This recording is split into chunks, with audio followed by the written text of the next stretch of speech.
बनारस की गलियों से गंगा के घाटों तक काशी के अध्यात्म की सभी जानकारी मिलेगी आपको ब्लॉगर गुरु के YouTube चैनल पर। आज ही लाइक और सब्सक्राइब करें।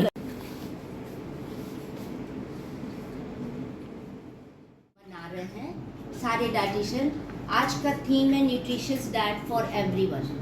ओके, तो उसी पे हम लोग डिस्कस करेंगे कि किस तरह के खाना हमें पेशेंट को as well as normal person को देना चाहिए।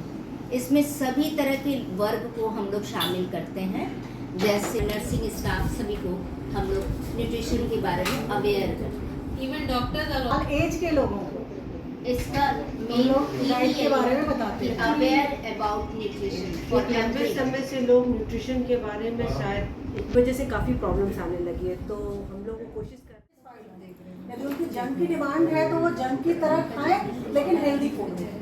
मीटिंग है कि आज की जो लाइफ स्टाइल है वो काफ़ी चेंजेस हो गई, भागा दौड़ी, स्ट्रेस, हर आदमी बस भागा ही जा रहा है, अपने न्यूट्रिशन पे कोई ध्यान देना ही नहीं चाह रहा है। उनको जो मिल रहा है, जिस समय जैसे भी मिल रहा है, वो खा के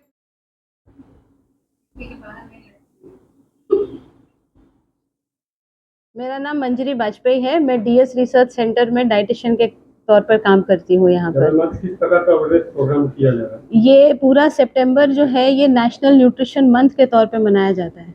तो हम सब यहाँ सारे जितने हैं सब डाइटिशियंस इकट्ठा हुए हैं, ये पता क्योंकि इस बार का जो थीम है वो है न्यूट्रिशन फॉर ऑल।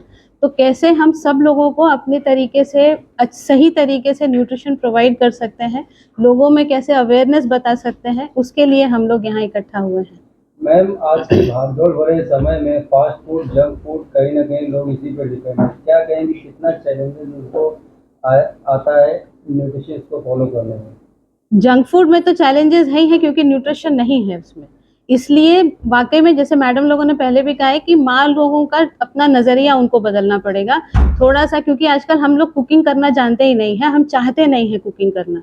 वो एटीट्यूड बदलना पड़ेगा। बच्चों को हम सिर्फ मैगी पे काम नहीं करा सकते हैं, उनके लिए सुबह उठना ही पड़ेगा और टिफ़िन ढंग से देना पड़ेगा, तभी न्यूट्रिशन हम मिल पाएगा। हम लोग भी सारे दिन बाहर हैं, ऊटपटांग खाते हैं, उसमें ही गड़बड़ होता है। तो घर से टिफ़िन कैरी करना वो ज़्यादा इम्पोर्टेंट है।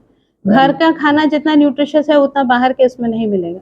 मैम, जहाँ तक सब्जियों की बात की जाए तो हाइब्रिड वगैरह तमाम ऐसे क्रॉप्स हैं कि जो केवल लोगों को रोग ही दे रहे हैं, तो कैसे वो ऑर्गेनिक के रूप में अपने फूडिंग को ऑर्गेनिक में कन्वर्ट करें और तमाम चीज़ें। जैसे अभी इसके पहले एक डाइटिशियन ने बोला था, ज्योति ने बोला कि हम लोग को किचन गार्डन वाला कल्चर अपनाना चाहिए। अपने ही घर में छोटे छोटे, अब तो हाइब्रिड वाले सारे वो भी आ गए हैं, छोटे छोटे पौधे आप गमलों में लगा के और उनसे आप चीज़ें बना सकते हैं, वो चीज़ें आप अपने आप उगा सकते हैं। थोड़ा सा भी किचन गार्डन अगर बना लेंगे तो आपके लिए बहुत है, क्योंकि सब न्यूक्लियर फैमिली में रह रहे हैं तो बहुत ज़्यादा लोग तो होते नहीं है, ना ही ज़्यादा कंजम्पशन है, तो 3-4 की फैमिली के लिए किचन गार्डन बहुत है। हाँ। अगर बेसिक कुछ कहना हो लोगों को अपने दिनचर्या में शामिल करने के लिए, तो कुछ आपकी तरफ से टिप्स?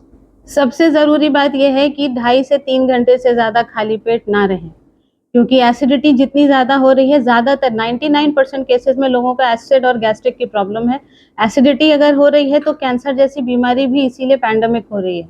तो इसलिए बॉडी को एसिडिक नहीं होने देना है, टाइम पर खाना ज़रूरी है। भले ही अगर टाइम नहीं मिल रहा है तो कोई फ्रूट खा लीजिए, 2 बिस्किट खा के पानी पी लीजिए, पर अगर टाइम हो गया है तो खाना ज़रूरी है।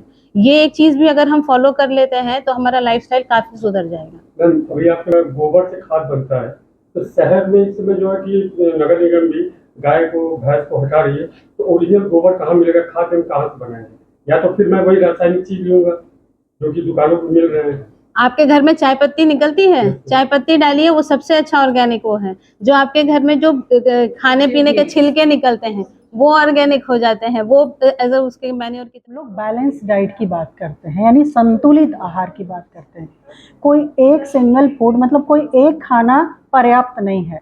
इसलिए हम लोग कहते हैं कि थाली पूरा, सब्जी भी हो, फल भी हो, दाल भी हो, अनाज भी हो। अनाज में आप चावल रख सकते हैं, अभी आप मोटे अनाज की बात कर रहे हैं तो मोटे अनाज भी हो। तो एक बैलेंस थाली उनको बनाना है ताकि पर्याप्त पोषक तत्व उनके मिले और बच्चा पोषण से मजबूत पैदा हो, पोषित हो जी, कुपोषित ना हो बच्चा। जी मैम, इतना रूड लाइफ स्टाइल है, उसमें कैसे अपने आप को मेंटेन करें कि तमाम कुछ ऐसी चीज़ें हो कि जिनसे जल्दी और अच्छा न्यूट्रिशन लोग ग्रेन करें, कुछ ऐसी चीज़ें आपके साथ? देखिए, लाइफ स्टाइल पहले भी थी सबकी, अब भी है, बस हमने चेंज कर लिया है, सोचने का तरीका चेंज कर लिया है। हम उसको बैलेंस करके चलें, जैसे खाने में बैलेंस होता है उस तरह हम लाइफ स्टाइल को भी बैलेंस करके चलें।